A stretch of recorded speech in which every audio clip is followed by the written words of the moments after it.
They say that loneliness is the price of power, especially when you rule an authoritarian state. But for the president of China, Xi Jinping, loneliness seems less like a burden and more like a survival strategy. He has been purging loyalists from the past and the present, cutting off heads left and right, and he has just done it again. This time, however, the situation is different and far more dangerous. The latest man to have his throat metaphorically cut by Xi was not just another bureaucrat. He was a central pillar of military power, someone who represented a real threat. Whispers of a coup exploded through the corridors of Beijing, signaling that Xi has positioned himself to assume total control, and I mean total control, over China's armed forces. On January 26th, the world watched what was described as a political earthquake shaking the entire Chinese system. Over a single weekend, every Chinese officer was placed on notice as Xi eliminated those who could represent the greatest obstacle to his pursuit of absolute power. And the name you need to remember is Zhang Yuxia. This was no ordinary officer. Zhang was one of the most powerful generals in China, and according to reliable sources, a close ally of Xi Jinping. He served as vice chairman of the Central Military Commission, which is essentially the supreme governing body overseeing the People's Liberation Army. In the chain of command, he ranked just below Xi himself. Zhang held the keys to much of China's military ambition, and by all indications, he may have wanted to keep those keys for himself rather than hand them over to the president. A coup may have been in preparation, and I will explain exactly why Xi believed this in a moment. But Zhang did not fall alone. The executioner's axe also came down on the head of the Joint Staff Department Chief, General Liu Zhenli. In one abrupt move, Xi effectively decapitated the military leadership to ensure that no one could restrain his authority. The question everyone is asking is why? The regime has an official explanation, of course, but I can assure you that it does not tell the whole story. According to the official line of the Chinese Communist Party, Zhang was removed for corruption. He and Liu were allegedly under investigation for financial misconduct. It is true that Xi has made the eradication of military corruption one of his signature campaigns, and purges have become common over the past decade. But think about this carefully. If the official narrative were the entire truth, one could argue that Xi had ample reason to remove someone who had long been an ally. However, this story is no longer convincing even within the military itself.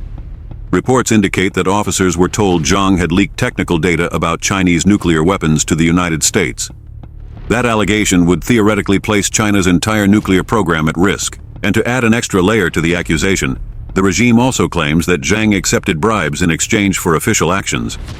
It feels cynical, as if Xi created a backup charge in case the nuclear leak story failed to hold. Because if the nuclear allegation were true, it would be catastrophic news for Xi. Consider the gravity of that claim. We, the United States, turned China's top general and made him sell secrets about his nuclear weapons program.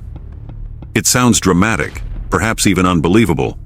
And that is precisely why experts are raising their eyebrows. China's bureaucratic system makes it unlikely that Zhang would have direct access to marketable nuclear secrets in this way, and even if he did, it does not answer the question of motivation.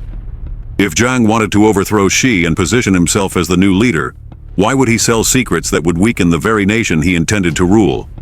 As Henry Gao, a law professor in Singapore, put it, there are 1,000 reasons to frame Zhang, and none of them need to involve leaking state secrets to the United States. The reality, in my analysis, is very different. It is far more likely that Zhang was indeed planning a coup, or just as plausibly, that Xi's paranoia reached a fever pitch, causing him to see enemies where none existed. Either way, Xi had reason to want Zhang out of the way. Let us look at the facts. Zhang was the former head of the Equipment Development Department, which recently called for whistleblowers to report corrupt procurement practices dating back to 2017. The former defense minister, Li Shangfu, was caught in that net and removed. But Li and Zhang were connected. Li led the department before Zhang took over. The logic of the purge is guilt by association. Zhang promoted Li. If the protege is corrupt, then the mentor must be complicit. But there is something deeper happening here. What we are seeing is a classic example of a dictator removing a man who promoted officers for personal loyalty, creating a parallel network of power. That is exactly what someone planning a coup would do.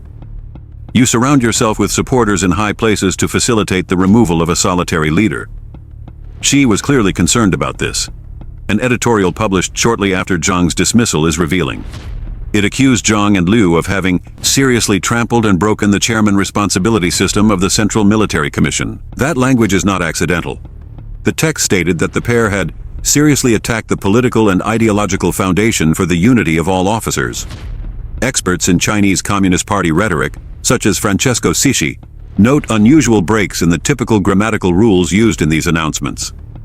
When you see a purge of this magnitude, affecting dozens of generals, it is not a minor matter. Zhang's primary failure, according to this reading, was not espionage, but rather organizing a clique. Zhang was building a power network around himself, and Xi recognized the threat that network posed. Sources indicate that Zhang's extensive connections are now under Xi's scrutiny, which means many more Chinese officers are likely sweating right now. Southern and Northern theater commanders, general office directors, all saw their careers intersect with Zhang's. It appears that Xi is preparing for a far broader purge than anything we have seen so far. There are signs within China that Xi is preparing for an internal struggle. Reports, including those from journalist Jennifer Zeng, suggest that Zhang was preparing something significant. A former party official claims the suspected coup was imminent. Zhang and Liu allegedly planned to mobilize troops under the banner of saving the party and the nation, but were betrayed by people close to them. What we are witnessing now, according to these sources, is the total structural collapse of the People's Liberation Army command system. The general command was suspended, and control was transferred directly to the Central Military Commission. And if you stay with me, you will understand why this means Xi has taken direct control of the military trigger. All officers were ordered to hand over their mobile phones for inspection. This confirms that Zhang's removal is only the tip of the iceberg. Anyone who even mildly agreed with Zhang's ideas now faces an existential threat, and there is more. All military movements were suspended, and the army was placed on level 1 combat readiness. This normally happens when war with a foreign power is imminent. Troops on 24-hour duty, reserves mobilized, fortified positions activated. This raises the question: is Xi anticipating an internal conflict that he intends to fight as if it were an external war? Or is this readiness simply a smokescreen to lend credibility to the espionage accusations?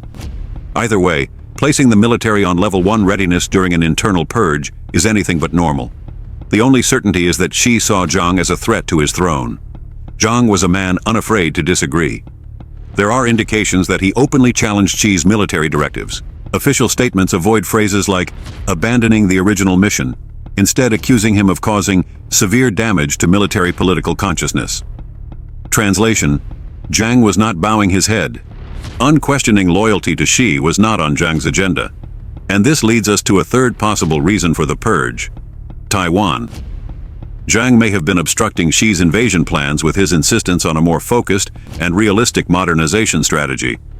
Experts suggest that Zhang and Liu failed to meet Xi's requirements for force construction aimed at an invasion by 2027. There may have been open disagreement over the timeline. Xi may want to invade Taiwan soon, possibly believing that the United States, under a potential new Trump presidency or distracted by Ukraine, would not intervene. Xi sees invasion as a now or never scenario, and Zhang was an obstacle, perhaps too cautious, in the path of a rushed war. Removing such a prominent general may actually weaken China's military posture in the short term, buying the United States more time. But it also opens the door for fresh blood, young, ambitious officers who are blindly loyal to Xi and will not question disastrous orders. If this is true, then what we have just witnessed has nothing to do with corruption, and everything to do with Xi consolidating even more power in a country where he already controls almost everything. The Central Military Commission, which was supposed to oversee the army, has been hollowed out. Of its original members, only 2 remain, one loyal enforcer and Xi himself. There are now no dissenting voices, only one solitary man and his yes men. The impact of this could be monumental. An army of 2 million soldiers cannot be effectively governed by a single paranoid individual. The irony is that in trying to prevent a coup and strengthen his position, Xi may have crippled the professionalism and effectiveness of his armed forces. Unchallenged leadership creates a climate of fear where no one dares speak the truth about real combat capabilities. In trying to avoid a coup, Xi may have set the stage for collapse. And if he hopes to overthrow the United States as the world's dominant military power, that hope may have been lost before it even began. The absolute fragility of absolute power has never been more visible.